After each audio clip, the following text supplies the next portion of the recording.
Welcome to the Run for God Run Club, where you will find God in a runner's space. Welcome to the Run for God Run Club. This is your one stop each week to be motivated and inspired to get off the couch and onto the running trail where you can, in turn, inspire others to do the same. Let's learn, laugh, and leap into running together, giving God the glory for what we are able to do in His name.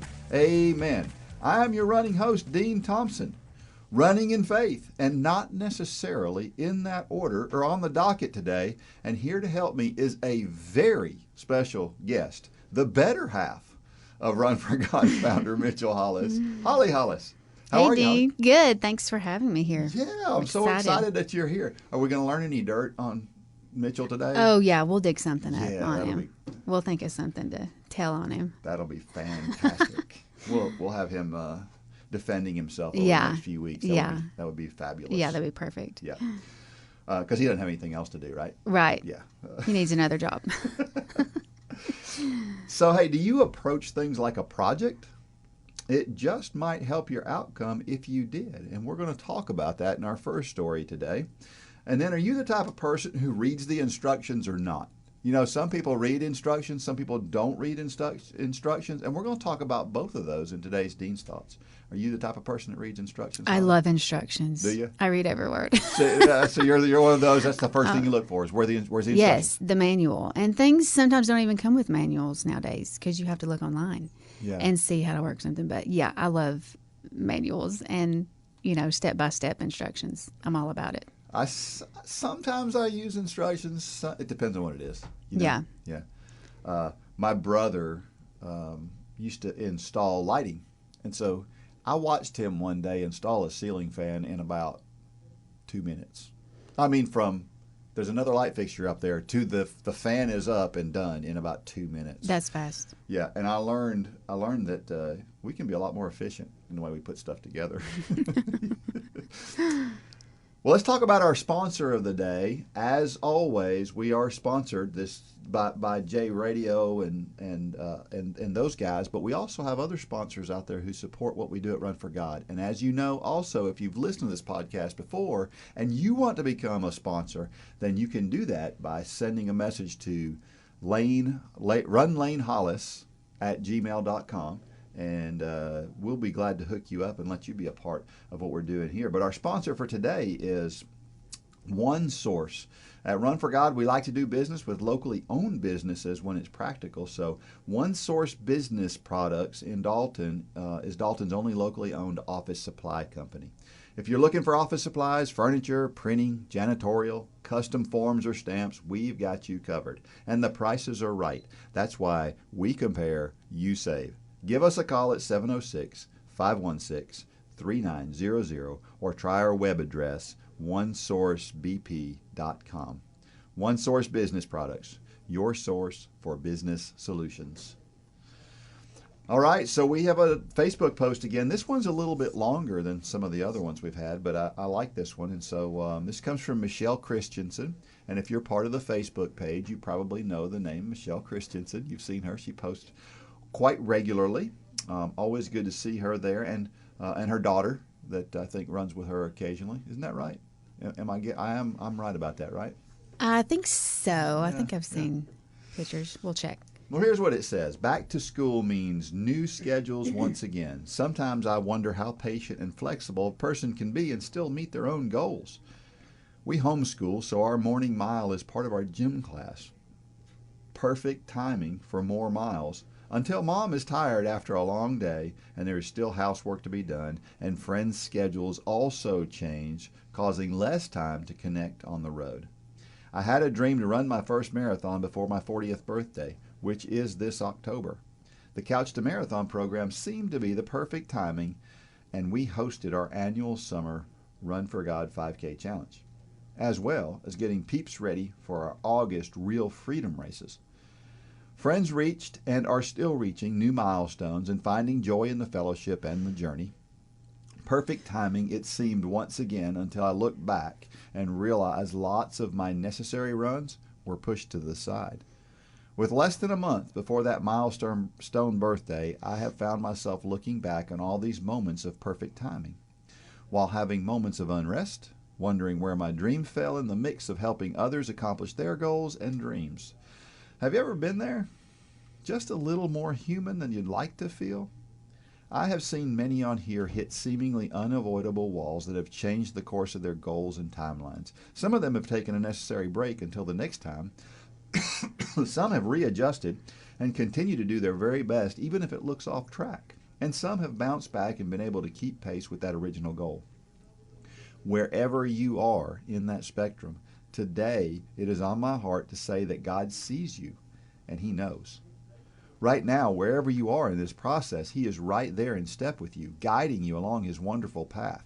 The rest of the story for me, in letting my grip loosen on that big goal in my timeline, is that while I was willing to take those first steps, God didn't just see me and my dreams.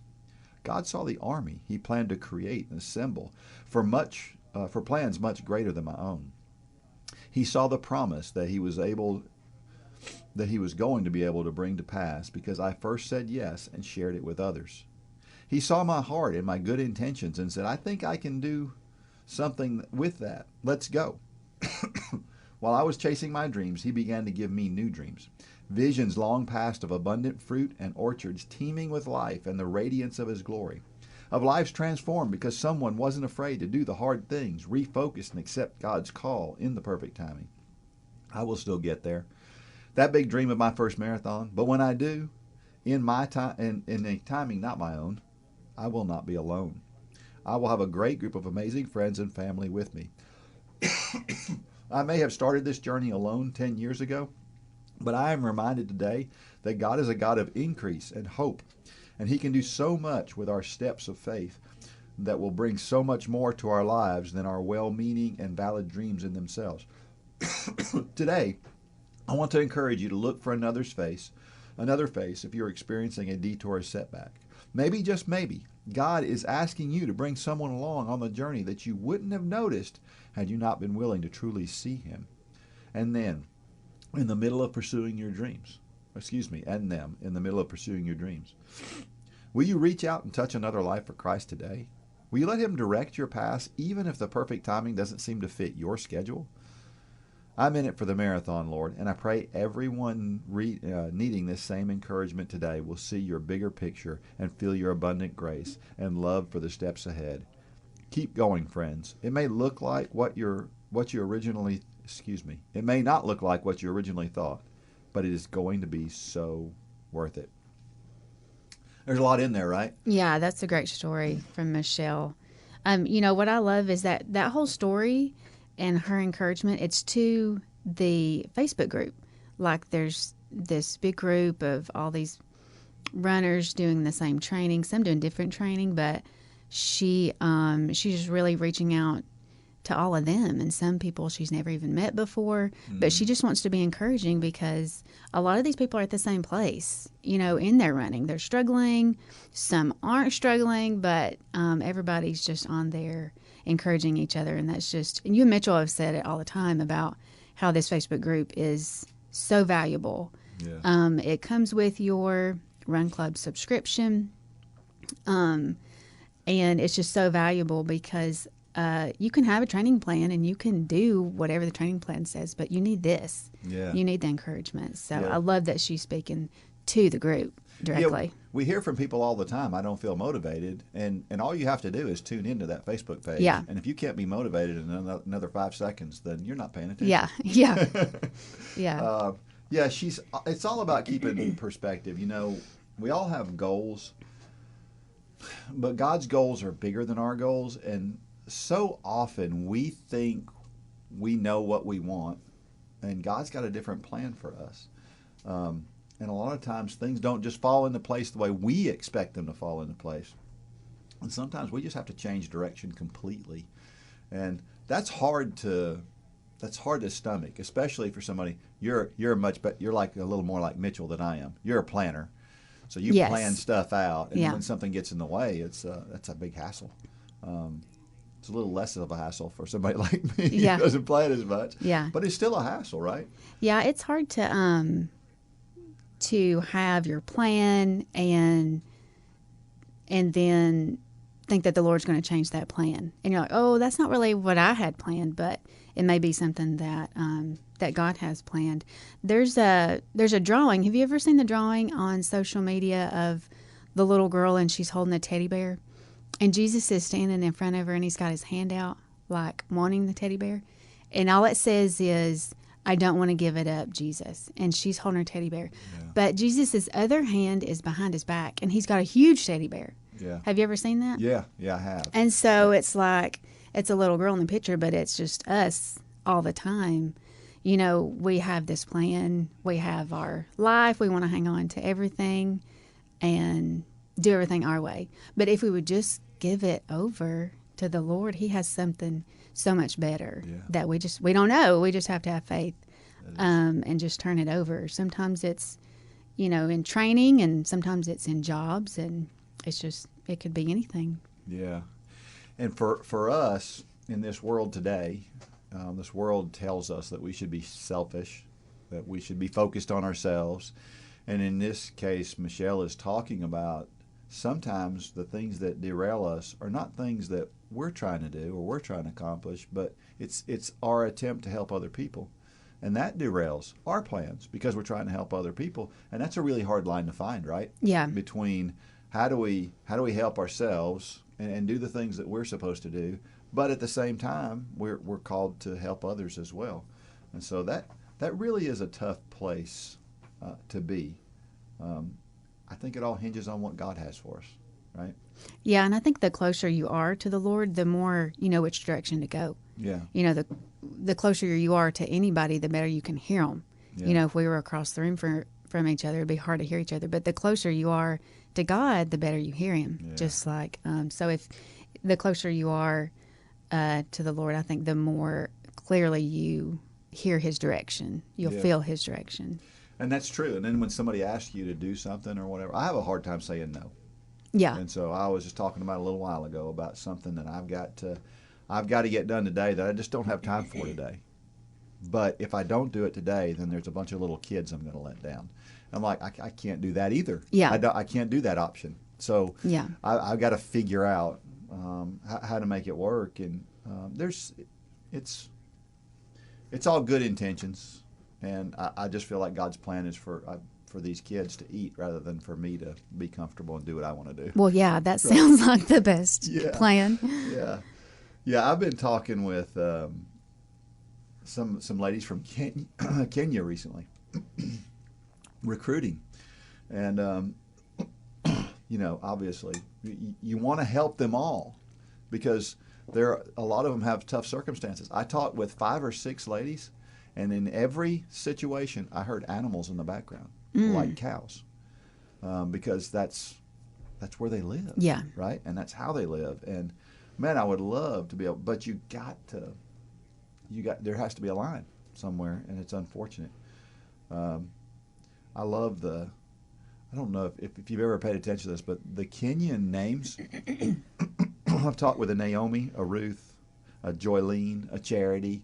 I've talked with so many of these, and they've all got either biblical names or really happy-sounding names, and it's just awesome. I've never noticed that with Kenyans. Yeah. They're really, really good folks. I didn't realize that English is one of the 2 major languages in Kenya. So, what's the other one? Swahili. Oh, okay. Yeah, it's interesting. There's some other languages they speak there as well, but Kenya. Well, we'll talk more about that in a little bit. We have to follow God's direction, I think, is the bottom line. And I think that's what Michelle is saying here, is, you know, if we're focused on him, and like you said, if he's close by, then you are focused on him because you hear his voice. And I think that's what we have to do.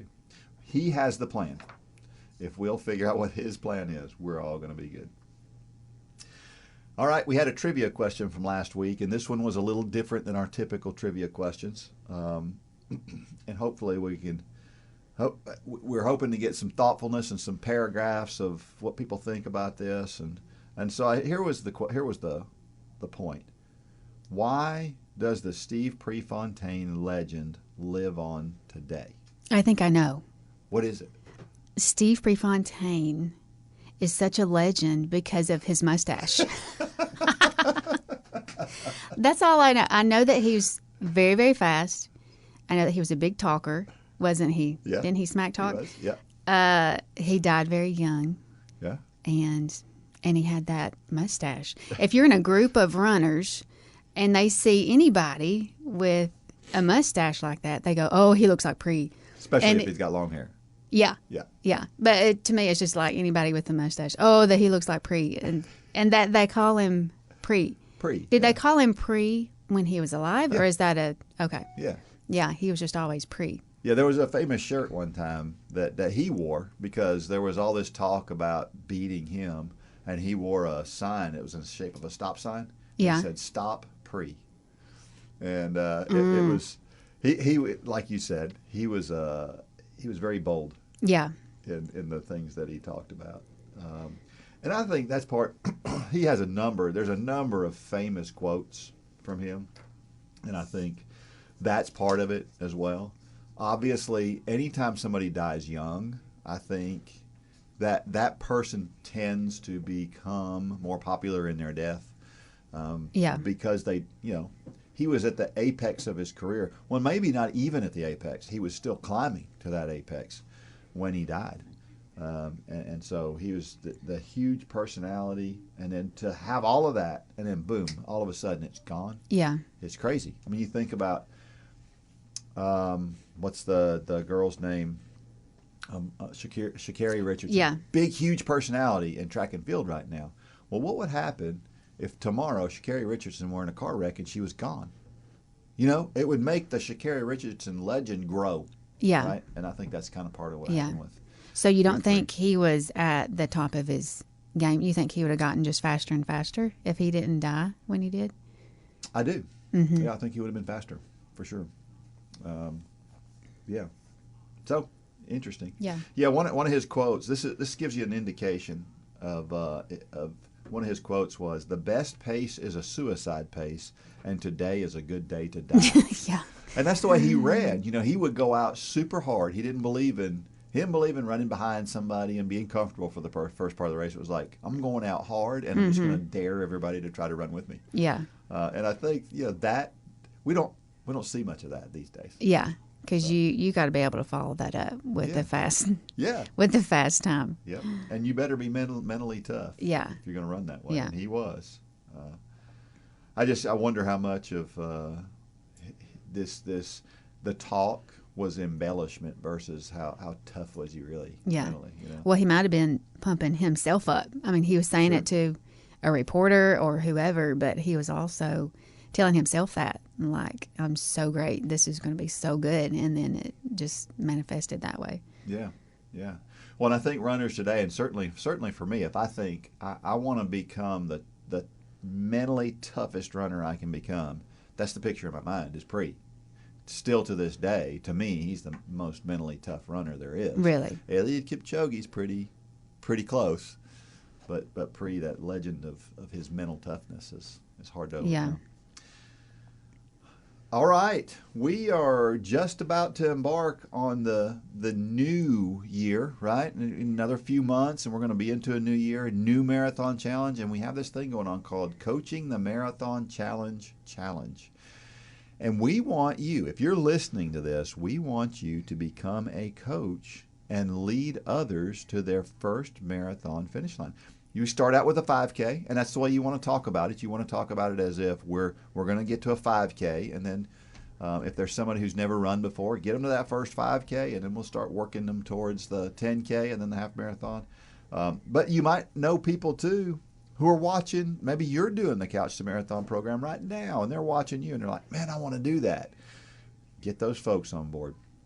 Whatever you do, we need you involved because we're working really hard at Run for God to try to get 10,000 people to join us initially for the Couch to Marathon program next year.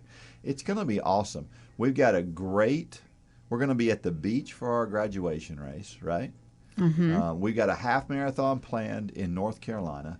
We have an unstructured 10K that's going to be different than anything you've ever run before. And, of course, you don't have to make it to all of these, but these are things you can do. And then, of course, the 5K is free. If you can make it to Dalton, Georgia, you can run for free. And so we would love to have more people involved, and so we need your help to teach a class. And we've done all the hard work, right? We're putting together videos and things. You pretty much have to just pull everybody together, get them in front of a screen, and say, well, here you go. And we'll teach the class for you. And maybe you have some discussion afterwards. That'll all be fun. And so, yeah, it's going to be easy. So get involved in the Coaching the Marathon Challenge. As a mom, I want to make sure we choose a cereal that's not entirely derived from sugar. Their car seats have to be nationally CPS certified, and their first car has to have every possible safety feature known to man. I just want to do my best to make sure that they're safe. One thing I don't have to worry about is the content they hear on J Radio. Not only do they love the music, but I know it's only going to be a positive message that I would approve of. Now, if I could just figure out how to get my youngest from sticking everything up his nose. Sign up at jradio.com and download the new J Radio app in your app store.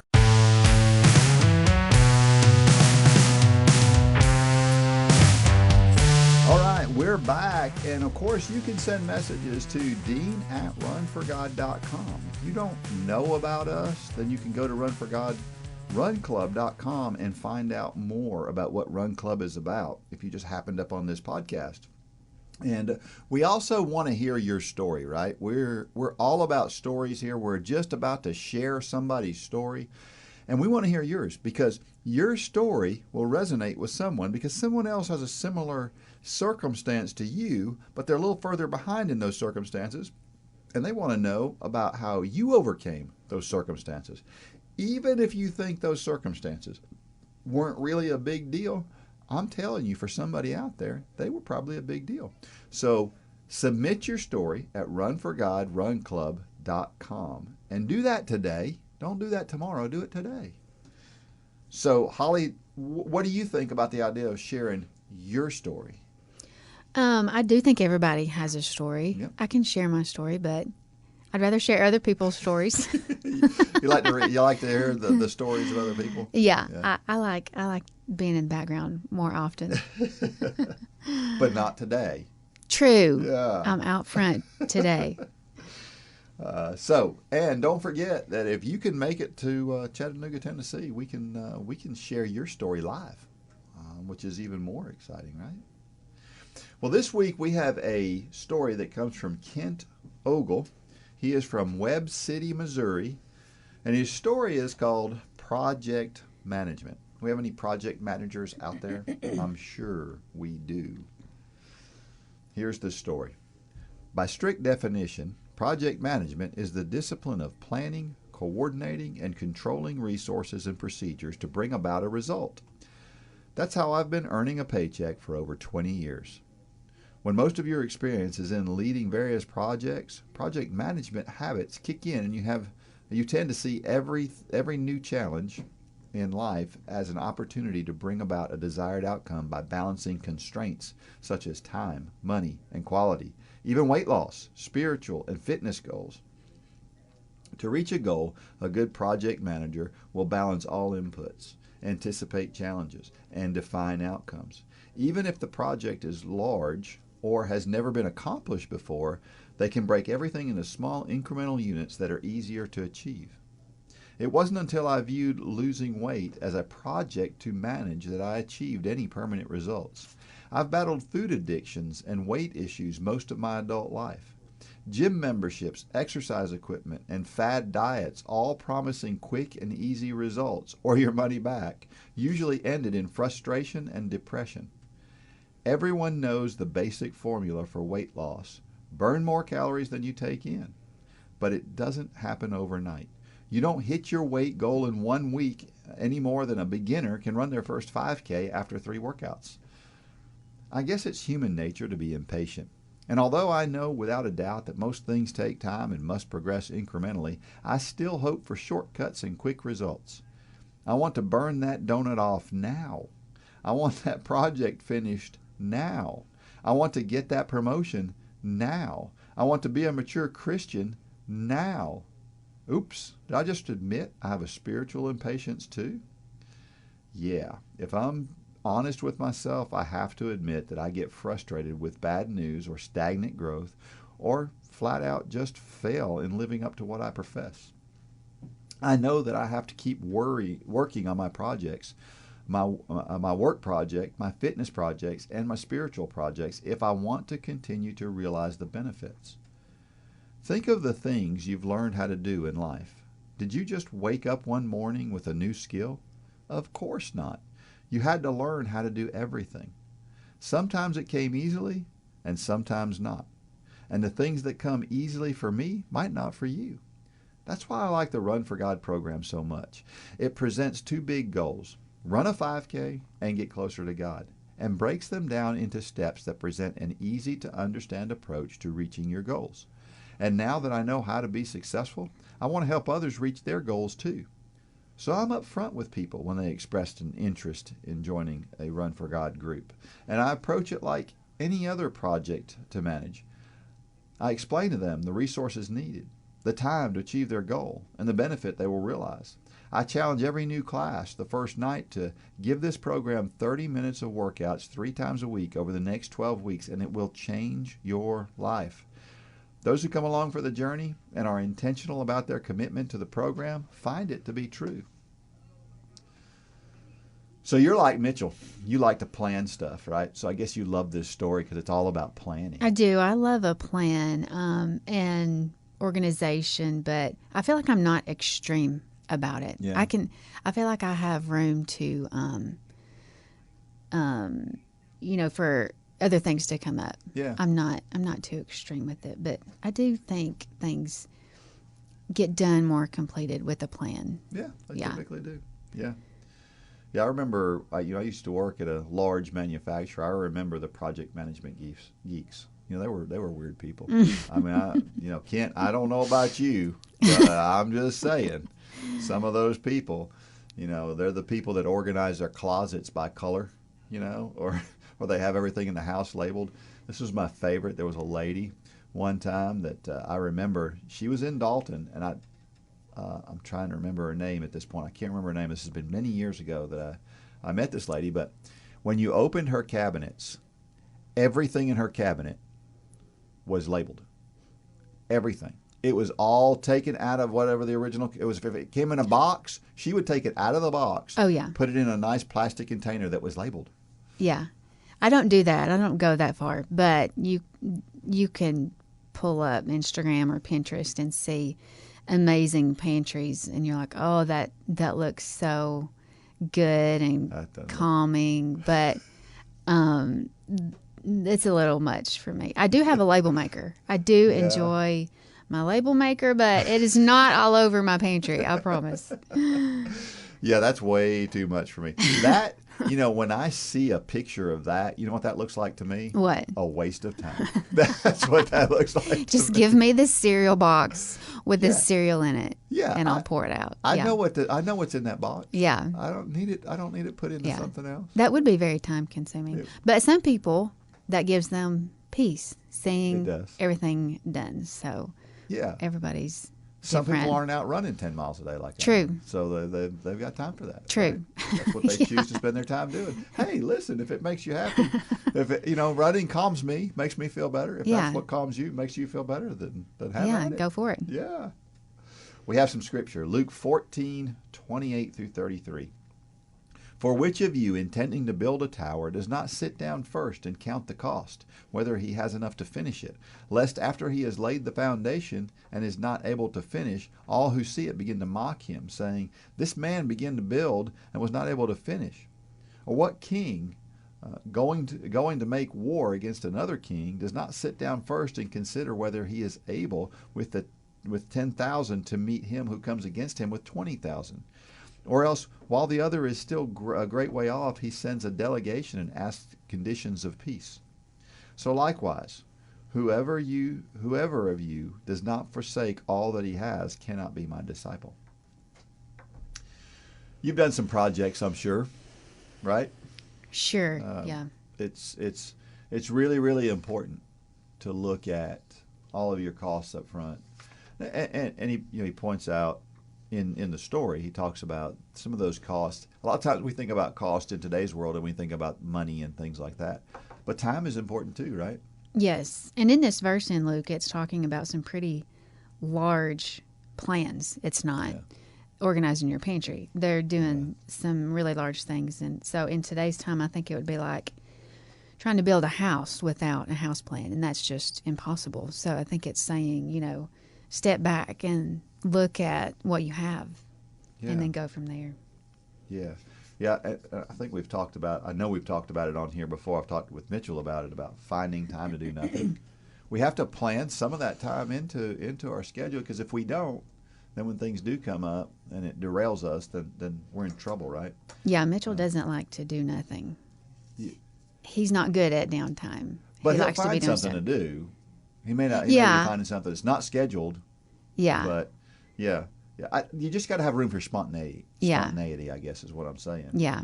And so many people, they pack every second of their day on their schedule, and every second of their day is accounted for. And then when something does come up, when the next door neighbor calls and says, "I need you to help me get this tree out of my driveway," you're like, "I don't have time. I got all this other stuff I got to do because I've got this schedule that's full." You have to help. Yeah. Yeah, but at the same time, you do have to plan.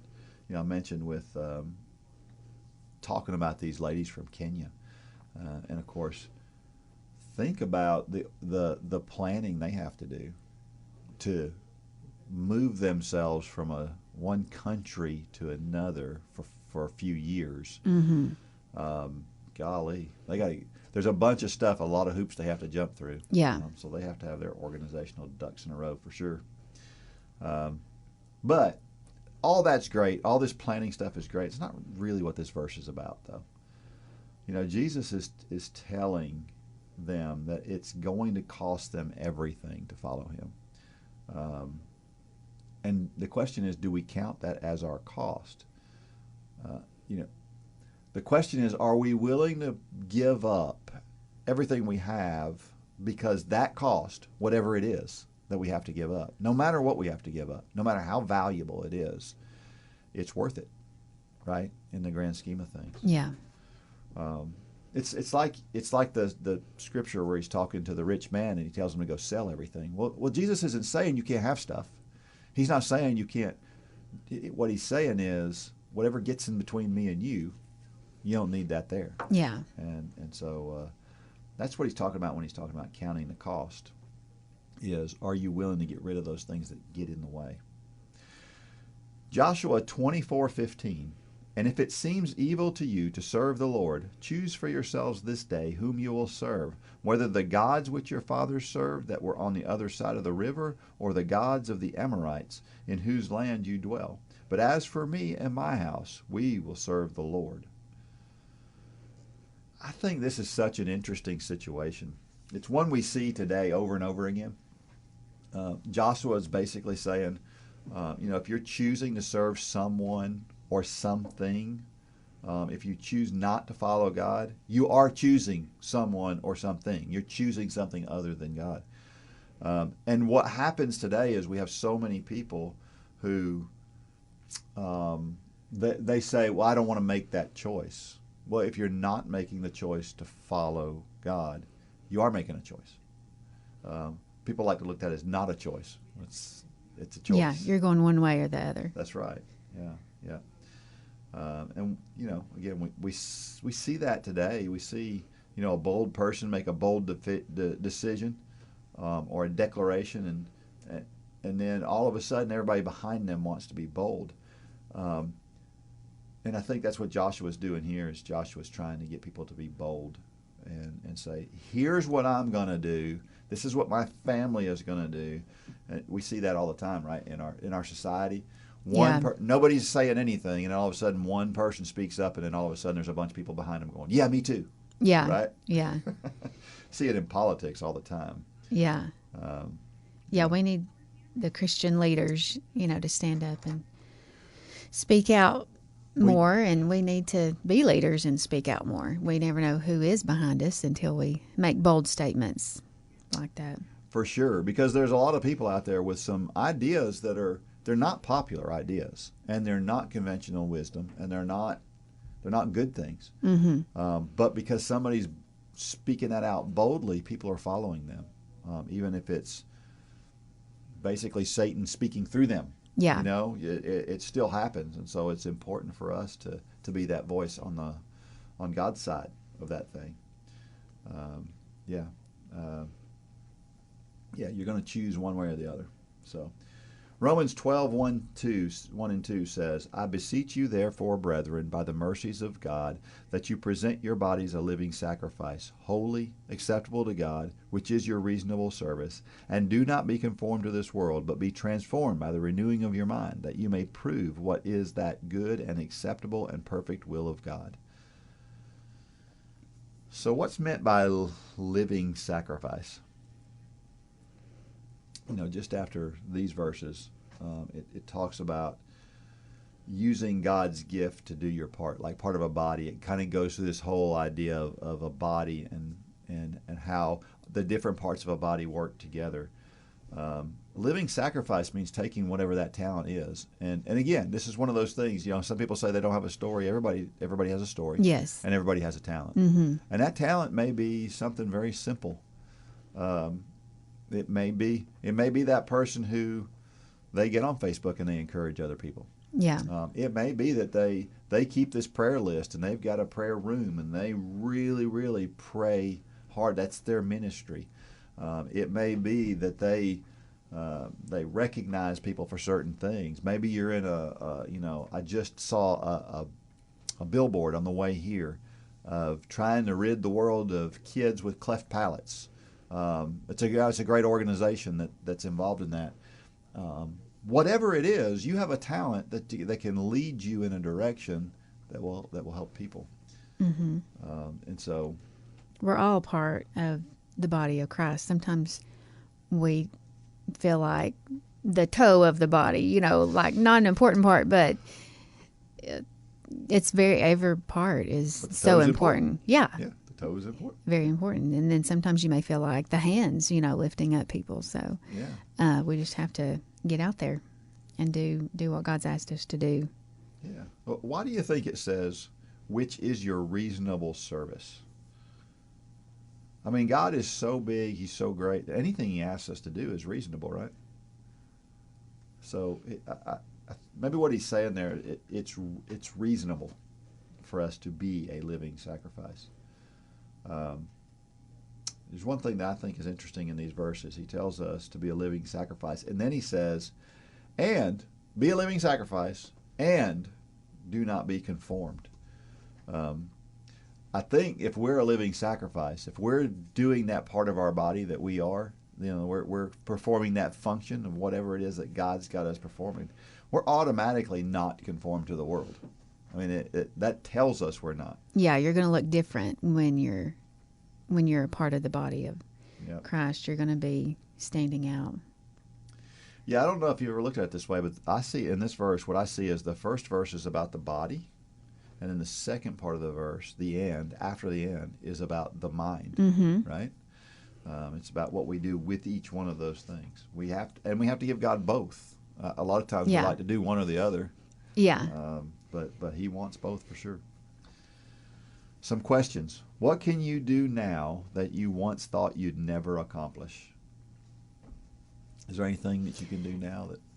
I don't know of a big dramatic thing that I never thought I could do. I mean, when I was young, I didn't start running until I was in my 20s. So maybe when I was in high school, if I knew I would be a runner later, I'd have probably laughed, you know, said why. But yeah, so I don't know. I've not really had anything really big happen like that. Well, I think about being a coach because I assumed. I worked at a big manufacturer. I assumed I was going to do that for the rest of my life. And that's kind of the formula. You know, you go to college, you get a job, and then you do that job the rest of your life. You retire, and you go, sign up for AARP or whatever. Yeah. But that wasn't God's formula for me. And so He's made me a coach, and I've always liked that. I tell you, I've never told this story before, I don't think, at least not publicly, how I became a coach. Actually, My first coaching job was to coach a t-ball team. When my oldest son was young, and I went to the first practice. I'd never been around a t-ball game in my life because I didn't play t-ball. I played baseball. We never had tees, so we never played t-ball. It was a whole different experience.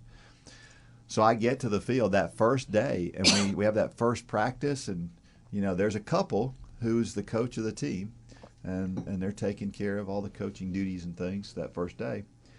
And I got home, and no sooner did we walk in the door at home, and my phone rings. Well, it's the coach. And the coach says, our daughter has decided that she doesn't want to play. And so, would you like to coach? And so that's how I wound up. My first coaching job was like, well, nobody else is going to do it, so we want you to. Yeah. And that was how I got the first coaching job. And it was in t-ball. And then I coached a bunch of other stuff after that, but always loved it. Excuse me. But I remember, right now in the things that I do, I use my computer all the time. I don't know what I would do if I lost my computer. I'd be done. I mean, I would just be like, oh my gosh, I can't do anything. Yeah. I can't function. But I remember when I was in college. This is how far I've come. When I was in college, something maybe that I would have never thought that I'd accomplish at this point in time to do what I'm doing now. This is so crazy. I dropped a class one time because I couldn't figure out how to get logged into the server. Now, how crazy is that, right? I was too intimidated to even ask. I was so sheltered when I was a kid, and I go to college, and anyway. So you didn't do the class just because you couldn't I dropped it. Register for it. You dropped it. Yeah. I hate to even admit this. I took the class again. I dropped it the second time. No. I did. Oh, my goodness. I did take it for the third time, and I finally figured it out. Well, but good. It took me a third time. Well, third time's a charm. At least you finished it, and now you're more computer literate. Now I've got literally thousands of hours of work right here. Yeah. Right here in front of me. I'm like, if something happened, I'd be like, oh my gosh. I hope it's in the cloud. It's like my whole life is right there. Yeah. Is it in the... It is. Okay. But because you're scaring me. Yeah, most of it is. I think another one that I think about is I can swim 2.4 miles now. You can. Mm-hmm. I'm not going I've seen you. We'll never do it again, but I can do it. Training for that triathlon. If you haven't heard the story, Yes. I am a retired triathlete. I know I'm never doing another triathlon. Well, correct me if I'm wrong, but you could have gone to World Championships. Could have. But you did not want to swim the 2.4 miles again. I don't want to swim. I do not want to swim. I don't like swimming. It is my least favorite thing maybe in the world to do. I have had root canals. I think I'd rather have a root canal than go swimming. You wouldn't do it one more time to go to World Championships? If I could compete in Kona, Hawaii, and go straight there without a qualifying race or whatever, and I could go there, I would swim 2.4 miles for that. Okay. It's the only way. The only way. Yep. Okay. And that's not going to happen because you have to qualify. Well, we'll work on that. So maybe we'll get you a celebrity entry or something like that. Yeah. Here's another question. What aspects of your life do you need to be more intentional about? I know for me it's prayer. I pray, obviously, but I'm not as intentional about it as I would like to be. Normally, here's what happens a lot of times. You know how people say, hey, pray for me or pray for my son or pray for... Well, you know what I do is I pray for them right then. Yeah, I've heard people say that. If I don't, then I'm afraid I'm going to tell them I'm going to pray for them, and then I'm not going to. And I'm like, I don't want. That's so dishonoring to God. Yeah. To say I'll pray for somebody and then don't. Yeah. So I'm like, I'm right on it. Yeah.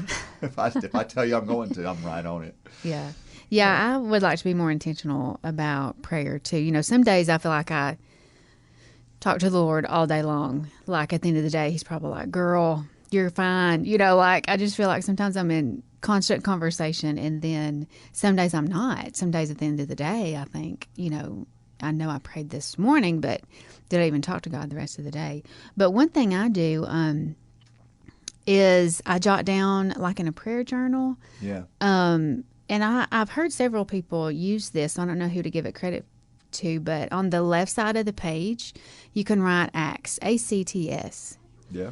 And at the top, the A is for acclamation. So you write praises. And a lot of times I think of praise songs that I hear it on J103 or old hymns. Just write acclamations. And then the C is for confession.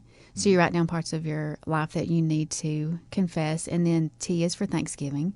You write all the things that you're thankful for. And then the S is supplication.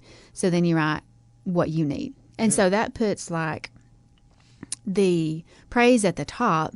You do that first. And then you ask for what you want at the end. And so that's a way that I can like structure the prayer, so I'm not like being super needy and just asking for things for the whole prayer. It kind of helps put things, just organize my thoughts and, what I do want to tell the Lord about praising Him and Thanksgiving and things like that. But I have seen it rearranged where it's also, you can also write down the left of the page CATS, C-A-T-S. Yeah. And so that's for people that want to do confession first. Right. So you can write out your confession, get that out of the way, and then you can do the acclamation, the thanksgiving, and then the supplication. So I don't know, that's just a way to kind of be structured in your prayer life. And I actually write it in, I have a paper calendar. Mitchell makes fun of me because I still have a paper calendar, but I do use my phone calendar for day to day. But I do have a paper calendar for like the broad year, of things going on and birthdays and things like that. So I use the pages in between the months to write down this kind of structured way of praying. And so I can look back at, and I'll do one page like for the whole month. Like I'll just add to it. I don't do a new page each day. Okay. I'll just kind of add to it. So I like for the whole month, there'll just be a bunch of stuff on one page. And then, so I can look back, like at say May of last year and look and see what I wrote, what I was thankful for, what I was praying for, it may be prayers that have been answered.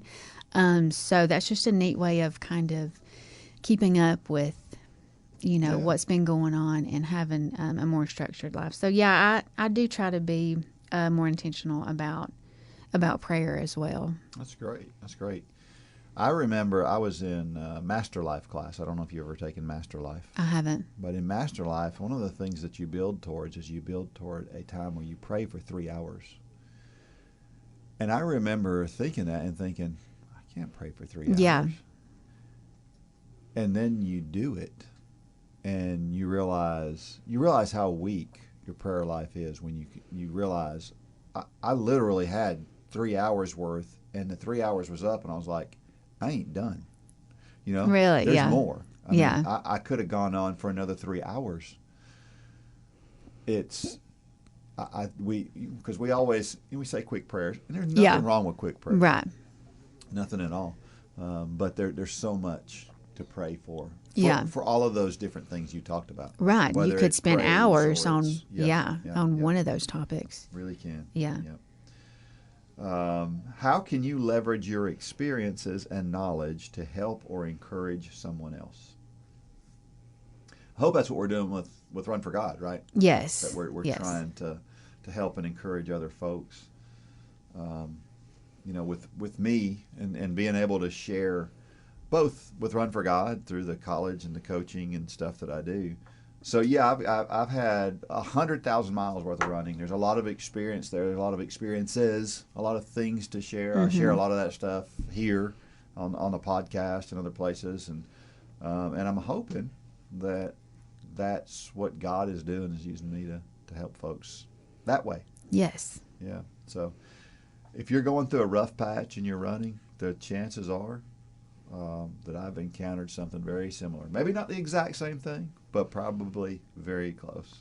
Well, that's why you're so valuable to the Run Club, is because of all your knowledge, all the miles you've ran, all the highs and lows. That's why you're Dean, the running coach. And there are definitely highs and lows. If you've ever participated in any sport, you've probably met a great coach. Great coaches inspire us to do more than we ever thought possible. You can be the leader that helps others achieve things they never thought possible.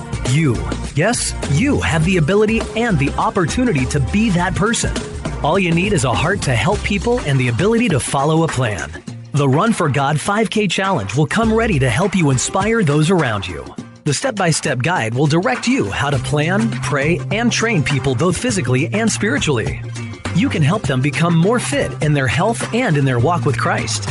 Share your passion. Go to runforgod.com to find out how to inspire others to accomplish big things.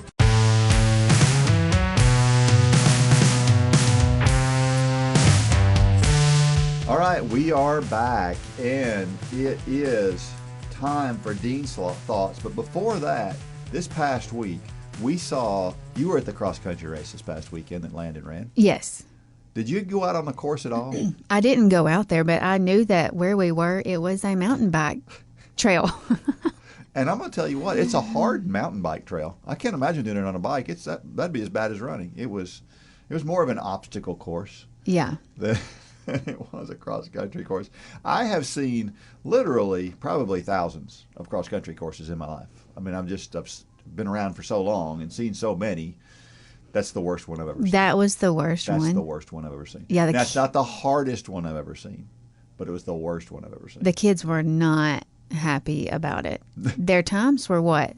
3 minutes? 2 minutes? At least 3 minutes. Yeah. Slower than what they would have been. Yeah. What did the organizer said? It was for a challenge? Is that what? Is that the word? Yeah, they were like, well, this will be different. This will be more about racing than time, and yeah, it will be. Yeah. That's for sure. Yeah, and what's funny is the very next day, our college team, who actually ran that course the day before for just as a run for that day, yeah, had a meet on the exact opposite course. It was flat. It was fast. They all ran crazy fast times, and we had 5 PRs that day. So it's funny to go from one day where everything was so slow to the next day where everything was so fast. Yeah, they were probably so appreciative of the flat course because they did run that course the day before for practice. So they were like, yes, we've got some flat ground. You're probably right. All right, it is time for Dean's Thoughts, and that's a time when I share something that I've written about the intersection between running and faith. Instructions. Do you read them? This one is called Instruction Manual. Are you one of those people who never use the instruction manual? Maybe you bought something that must be assembled, and you would use the photo on the box to guide you. Or perhaps you've bought an electronic device or a kitchen appliance, and it seems pretty easy to operate. There's no need to get the instruction manual out for something so simple, right? Or maybe you're the opposite. You go step by step and follow every command. You read the instruction manual in great detail and get frustrated at the illustrations in the manual if the illustrations in the manual don't match the actual product. You know when you get it together or when you operate it, you're getting the most out of your purchase. Or at least that's how you feel. I think we all have a tendency toward one or the other. It's very similar to the way we approach running. Some of us like to plan ahead, have 12 weeks of training plan posted on the refrigerator, and mark off each day as it is completed. Others just like to go day by day, deciding on what to do each day. Which one do you think is better? My answer may surprise you. I think both are good. There is definitely a time and place for plans and working to follow those plans line by line. But sometimes it is okay to wander a bit. Why? Well, I think there are a couple of reasons. First, if you've been running for a long time like me, you know what it takes to stay in shape. There is a satisfaction to unstructured training if you can be disciplined enough to do it. I usually have a mileage goal, and I know what it takes to hit that goal. I run more miles on the days I feel good and less on the ones I don't. Some weeks I have a workout planned and I'll fit it in where I can. I usually go out for my long run on the weekend and have a general idea of the number of miles I will cover. But it could change based on how I feel. I love training this way because it allows me to use my best feeling days for the longest and toughest runs. But again, you must be disciplined to pull it off. Many people are wired differently though. If you can't stand the idea of not knowing exactly what you're going to do for the week, you need a plan. If your general disposition is to put things off, you probably need a plan. Another circumstance where an unstructured plan helps is when feeling pressure from following the plan. Maybe things are crazy at work. You're struggling to keep up with your church responsibilities and the kids are running crazy. You may need something that's a little less structured, something that allows you an escape from the demands of the world. This may be a way to accomplish that. Finally, some people just want to run. They don't want any expectations. They don't care how fast they run or if they ever get any faster. Some people like the idea of doing the same thing every time out. Their idea of a perfect running circumstances is to run 3 miles a day, 5 days a week. There's nothing wrong with that either. The bottom line is this. Most people need a plan, but there are reasons to go without a plan or to deviate from the plan. That's okay as long as what you're doing will help you meet your goals. There are many ways to get there. The same can be said for our relationship with Christ. It can take many forms. We've all received different talents from God, and the way He chooses to use them can affect how we interact with Him. Some people are prayer warriors, talking to God through prayer for hours a day. Others are more scholarly and spend a lot of time studying Scripture, communicating with God in that way. There is no such thing as one way that works. But one thing is certain. God gave us an instruction manual, the Bible. No matter how we develop our relationship with Him, we must use the manual to guide us along our way. In order to accomplish our running goals, we must run. There is no way around that. But the way we do it can take many forms. We must pray to God and read our Bible, but how we do it can take many forms. Some like to read the instruction manual very closely, while others like to assemble things in a more, well, let's say, freestyle manner. Both can be done successfully. God gave us free will, and He also gave us a creative mind. The number of ways we can accomplish our running goals, as well as the number of ways we can develop our relationship with God, are endless. Find the best way that suits you so that you can get the most out of both. Isn't this fun? Almost the exact opposite of the other story. Yeah. The other story is like plan, and now I'm like, don't plan. Be flexible. But I've said it before, training plans aren't magic. Having an overarching plan, though, is important. It is important to have, whether you have a full, completely written out training plan or whatever, you have to have a goal, and you have to have at least a general idea on the road you're going to take toward that goal. Because if you don't, you won't get there. And you and Mitchell talk about consistency all the time. Don't go full force for a week and then take 2 weeks off. And then go full force for another week and take 2 weeks off. So. And that's why I run every day. I just run every day, and then I don't have to worry about it, right? And a lot of the running that I do, it really is by the seat of my pants. I mean, and there's a few reasons for that. I get interrupted a lot. I just mentioned that we've got something that came up today. I have to do it today. I don't have any choice. It's getting in the way. I may have to run a few miles less today because I got to get that other thing done. And that's fine. But you'll still run. You'll still get your run in. I'll still get it run. Yeah, even if I have to do it at 11 o'clock tonight. Yeah. I'll still get Just it don't do it after 12. Right, because then it counts as tomorrow. Right. Yeah. Trying to follow a plan, if the plan is changing all the time, gets really frustrated. It's one of the things that I mentioned. And when you have college athletes that are looking to you for direction, things change frequently. Oh, I bet.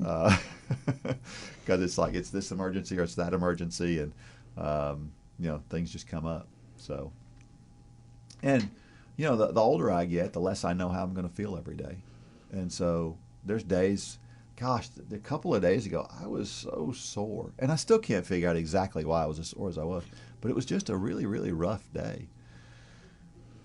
I'm going to have days like that when I'm old. So you just run less that day? I'll run less that day. And more when you feel better. Yeah, when I feel good, it'll be like, I was going to run 8 miles today, but I think I'm going to run 12. I feel really good. Just that happens sometimes. Yeah. Yeah. So, but of course, like I said, you do have to be disciplined to do that. Yes. Because you still have to get out there and go do it. Yeah. So it's for a lot of people, having a plan is what keeps them on track. And I get that, because for other things I need a plan. For running, I don't need a plan. For other things, I need a plan. Yeah. Yeah. I mean, here's the truth. I've run almost every day for 10 years. Right. You don't do that without planning a little. Yes. Right? Yeah. Yeah. You're a planner whether you know it or not. Yeah. I talk about like I don't plan. But if my day is full and I have to get up extra early that morning to go for a run to get it in, then that's what I do. And that's a plan. That's a plan. Yeah. Yeah. If I have to run through the airport, then that's what I do. Yeah. Have you ever got a run in at the airport? Yeah. Yeah. I ran 3 miles in the Atlanta airport once. Really? Yeah, while we were waiting to go to nationals. Like just right down the middle of the Yeah, the tram area. Yes. Yeah, I did it there. Did you carry like some luggage for some dramatic looks? And I did not. Or did you just ran? I just ran. To get the mileage in. Yeah. That's interesting. Blue jeans and all. Now I'm going to wonder, when people are running through the airport, are they just getting their mileage in, or are they really late for their flight? So. Yeah, I did get some funny looks. Yeah. But TSA did not tackle me at this point, regardless of what Mitchell says. Yeah. So, yeah. I guess with this whole story is I want you to enjoy what you're doing. And if you feel tied down to what you're doing, it becomes less enjoyable. And so if you're looking at a plan as a taskmaster, then it makes running less enjoyable. And so, and I mentioned this in the story, if you're one of those people who just, all I want to do is I want to run 3 miles a day, 3 days a week, well, then that's 3 miles a day, 3 days a week. You don't have to think about it. It's not really a major plan. It's just, this is what I'm going to do. And that's your plan in perpetuity, so you don't have to think about it. That's okay, too. That would be me. I'm okay with doing the same thing, walking or running. I could do the same thing every week. Yeah. And be okay with it. It may be part of my super non-competitive personality too, but I could do the same thing. Yeah, I would be good with it. I don't mind eating the same thing every day. Yeah. Like at home, I have this for lunch. If I'm at home during lunchtime, I eat the exact same thing every day. I eat a salad and it's got a mix of stuff in it, and it's got the same stuff in it, and that's what I have every single day. Because I don't care about variety. Yeah, for like over a year. Yeah, it's just fueling. Yeah. Right. It's like going up to the gas station and putting the gas pump in your car. Yeah. That's all I'm doing. So why do I need to be picky about it? Well, I enjoy the fuel. I guess I like a little variety to enjoy the fueling. Yeah. Nothing wrong with that either. Yeah. While you're working hard to keep your body in shape physically, the music you listen to while you run can help keep you in shape spiritually. We've partnered with J Radio to put together a group of running playlists by Dean, Lane, Holly, myself, and others that you hear here on the Run for God podcast. Plus, you can listen to a playlist put together by members of Run Club just like you. Check out the whole station of Run for God playlist at jradio.com and in the J Radio app.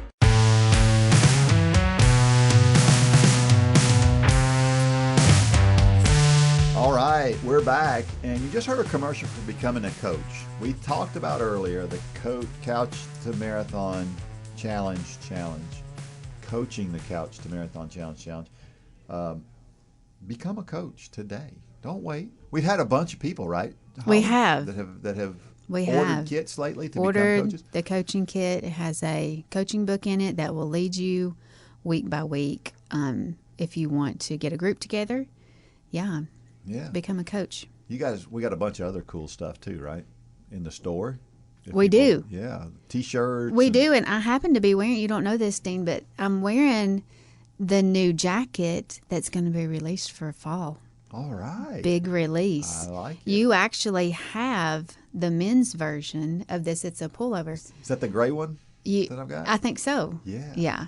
Yeah. So we're always looking to release new things. And this jacket, I'm really excited about. I've had it for a while. You know, I order stuff. I'll throw it at you and I'll say, Dingo, run in this and wash it a bunch and see how it holds up.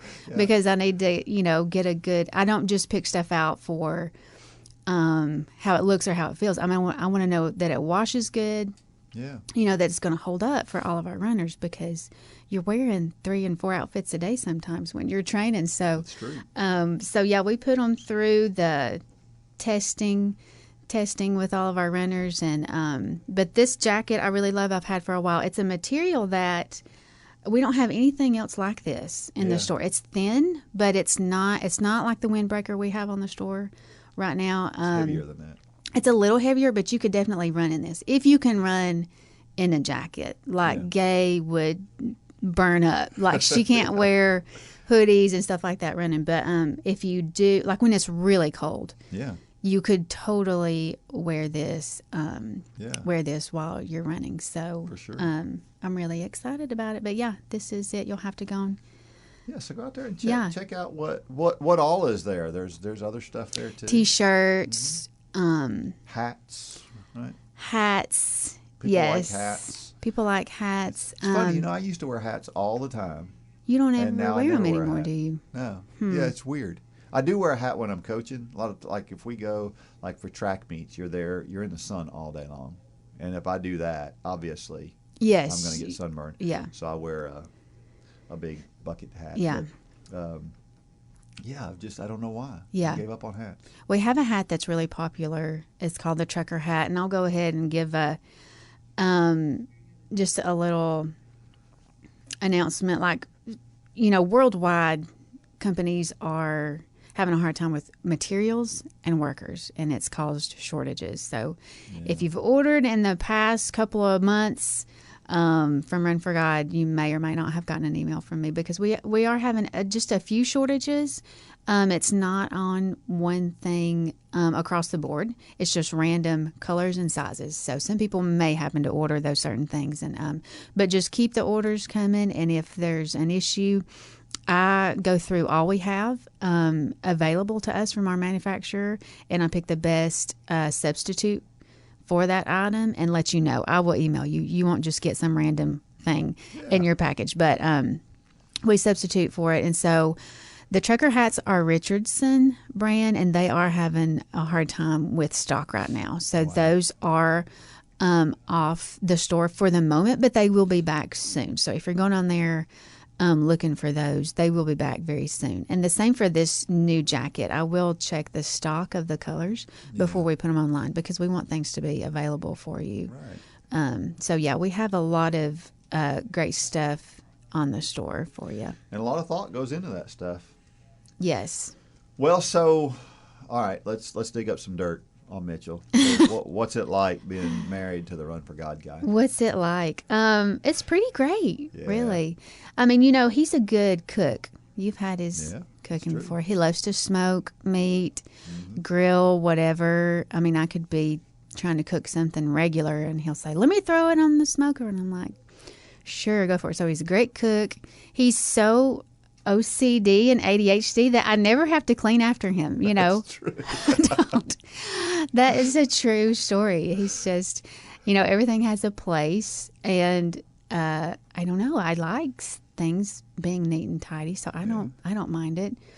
So this whole opposites attract thing, that's not you guys. Well, I'm not exactly like him. I'm a little more flexible. From an organizational standpoint. I like organization. He loves exact schedules. Yeah. So, which is great too. Well, and personality-wise, there's we're pretty different. There's almost no similarity. Right, yeah. Because you're like that person, you like you mentioned it earlier, you like to be in the background, you like to be supportive and help other folks. Right. He's that guy. He's loud. He's wanting to do new stuff, try stuff, crazy stuff. And you're like, no crazy. Yeah. No crazy. No crazy for me. Normal. Yes. Normal's good. Yes. Yes. I'm normal, boring, and I'm good with that. But yeah. So you have any stories to tell? Well, I was thinking, and something funny that happened early on in our Run for God life.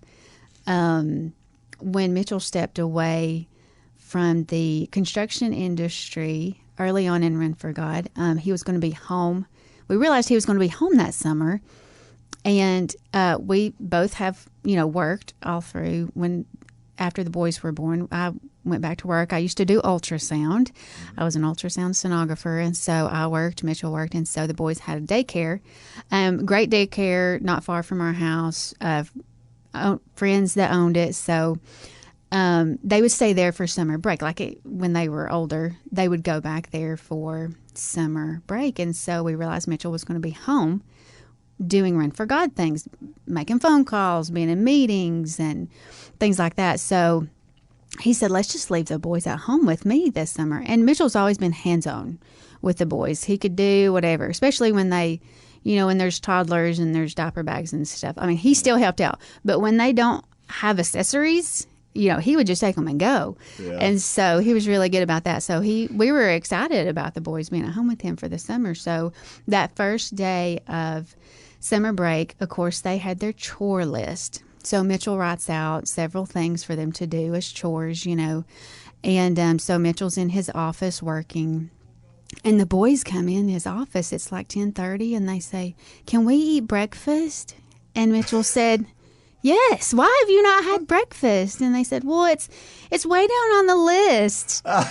And so he had on the list, he evidently just put them in random order. And just started putting stuff, put your clothes up, empty the dishwasher, eat breakfast, make your bed. Well, it was all in random order. Well, they were doing it from the top to bottom, which makes sense. Yeah. They were just doing it top to bottom. Sure. But, man, they were trying to get done with everything so they could eat breakfast because it was so far down on the list. I don't know if that's funny or sad that my kids didn't eat until almost lunchtime that day. But he rearranged the list. Yeah. For the rest of the summer. So he made sure to put eat breakfast first on the list. That's a great story. I can so see that. Yeah, for sure. But Mitchell's a pretty open book. He'll tell you, he'll tell you what he thinks, but he'll also tell you what he's done in the past, which, and we all have a past, but he's done some pretty exciting things in the past. Yeah, so he would tell you whatever. But did you worry about him when he was riding bulls? Well, when he was riding bulls, we had just started dating. Yeah. And I only went to one rodeo, and on that rodeo, he got bucked off the bull, which happens, and he broke his collarbone. So I drove him to the hospital. So the one time you go. The one time I go, he breaks his collarbone. He may have rode after that. I can't remember. It's been so long ago. But that's the only one I saw. So I didn't have too much time to worry about him on the bulls, but I'm sure I would have. Yeah, I'm sure. Yeah. I'm sure. My goodness. Yeah. You went to school locally. You've lived in Dalton your whole life, right? I have. Well, my family moved to Dalton when I was in the first grade. Okay. So my mom and my dad's family is both from Athens, Tennessee. Okay. So all of my relatives are in Athens, Tennessee. So you were born in Athens? I was actually born in Rome, Georgia, but they were just living there for a small amount of time. Then they went back to Athens, lived there, and so I feel like I'm a Daltonian because I've been in Dalton since I was in first grade. So I do feel like I've been in Dalton my whole life. Yeah, I went to high school in Dalton. Mitchell and I were in high school together. That's where we met. So Northwest High School. Northwest High School. Yeah. And then I went 1 year at Dalton State, where you coach at. I went 1 year there to get prerequisites, and then I did 2 years of radiography school. That's x-ray school. Yeah. And so at the end of x-ray school, all I knew is that I didn't want to do x-rays the rest of my life. So, but the great thing about radiology is there's so many other things you can go into. So straight from that, I went into ultrasound. So I went to a year and a half more school to do ultrasound. And so I did ultrasound in Dalton from 2000 to 2012. Wow. Yeah. So Run for God started in 2010. Yeah. So I was working part-time at that time, and trying to help out with Run for God's Son, because in the beginning, I mean, Mitchell really did it all. He did everything, and so I was trying to work part-time and help out with emails and shipping and stuff. So it just, it worked out. It worked out. But 2012 was the last time I worked in ultrasound. Wow. Yeah. Wow. Yeah. Do you like Dalton? I hear from people all the time that grow up in Dalton. They're all trying to move away from Dalton. I'm trying to. There's a couple of girls right now that live in the Dalton area who are pretty good runners, and I want to talk to them about them coming to Dalton State. And they're like, I just want to get away from Dalton. Really? Do you understand that sentiment at all? Not really, because I stayed in Dalton. I lived in Dalton. Yeah. I lived with my mom and dad for 3 years. Went to college for 3 years until I finally left. And then, I don't mind Dalton because I like being in this location. So if you want to drive to Chattanooga, you just get in your car and drive to Chattanooga. Close. If you want to go to Atlanta, you can go to Atlanta for the day. Yeah. If you want to go to the mountains, you can be at the mountains. If you want to go to the beach, you can leave early in the morning and be there by lunchtime. So I like the feel of Dalton because of that. It's not a huge city, but it's not in the middle of nowhere. Yeah. Yeah. So Totally agree. Agree.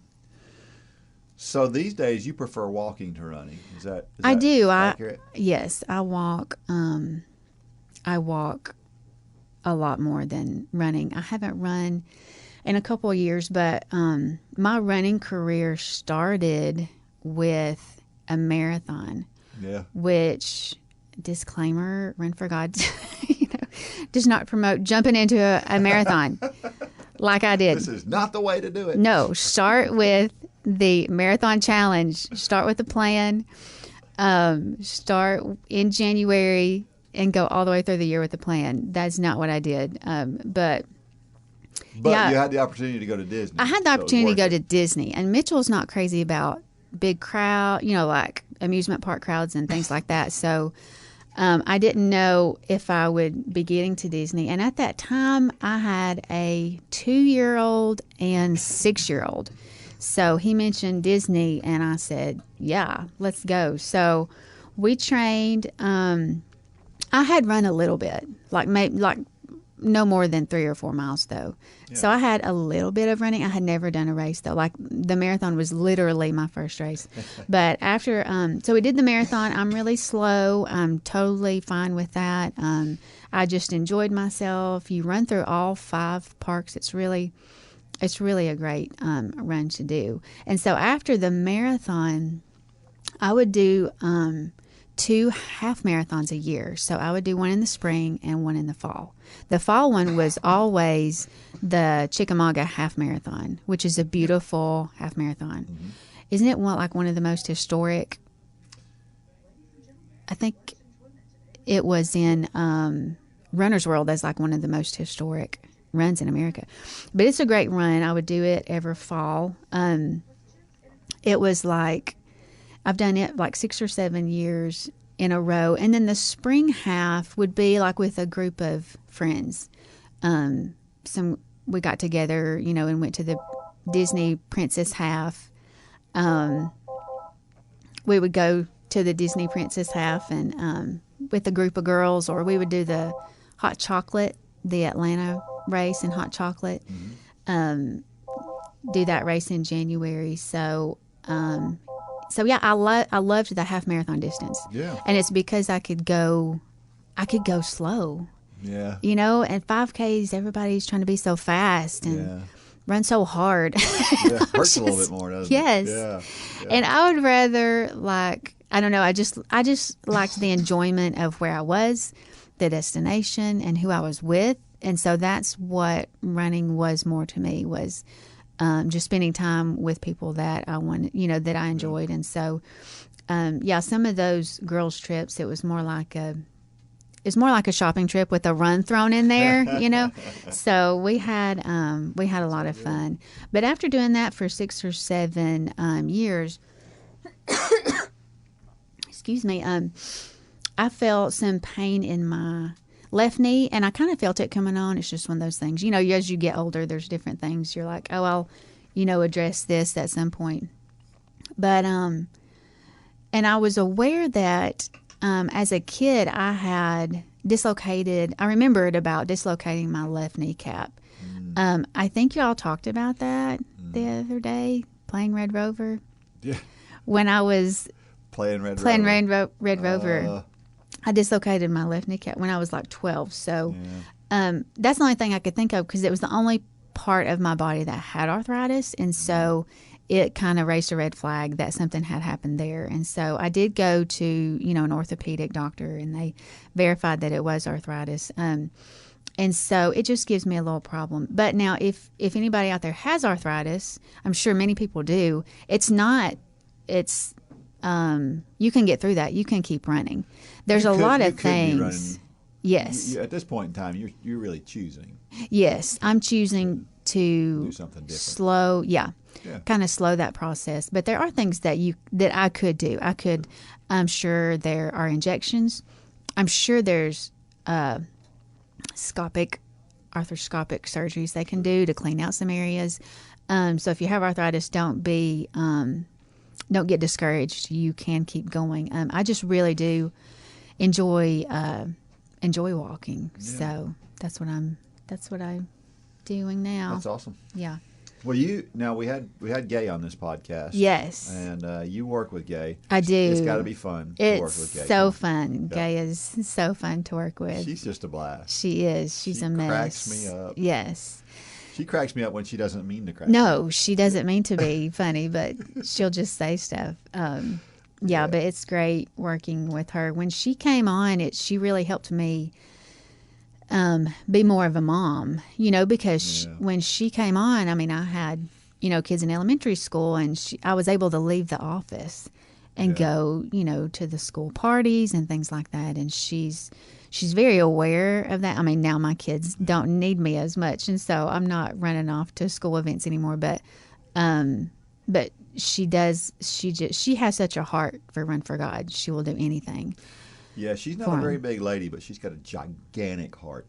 Yes. For sure. Yes, she has a big heart and will do anything for the Run for God community. She's just really, and her life was, if you listen, her life was changed by Run for God. So she knows the effect it can have on people. She wants to see other people do the same. Yes. Yeah. Yes. Sure. So what do you want to say about politics? Just absolutely nothing. Absolutely nothing. You get to work closely with a lot of our coaches, right? Over I the do. Years you've done that. Do you have a favorite story of one of our coaches? I love meeting the coaches, because sometimes at races or events, they'll come up and start talking to me, and I don't know who they are yet. But then when they say their name, I'm like, oh, I know you. Like, it's like they're a celebrity to me, because I've been emailing with them.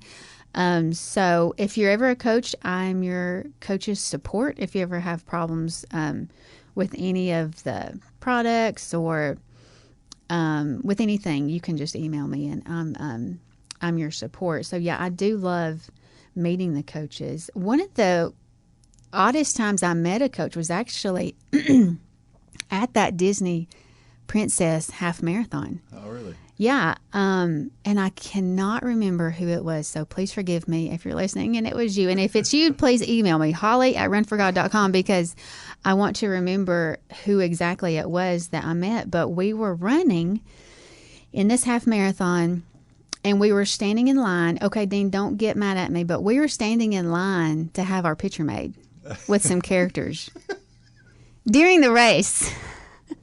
So we were not, there for the best race time. We were there to have a good time, but not the best race time. So we were standing in line, waiting for pictures, and because they'll take your picture and then you can, get it. That's how. So, and Disney has some of the best mile marker characters. Like, one of the mile markers was every villain you could ever think of. Yeah.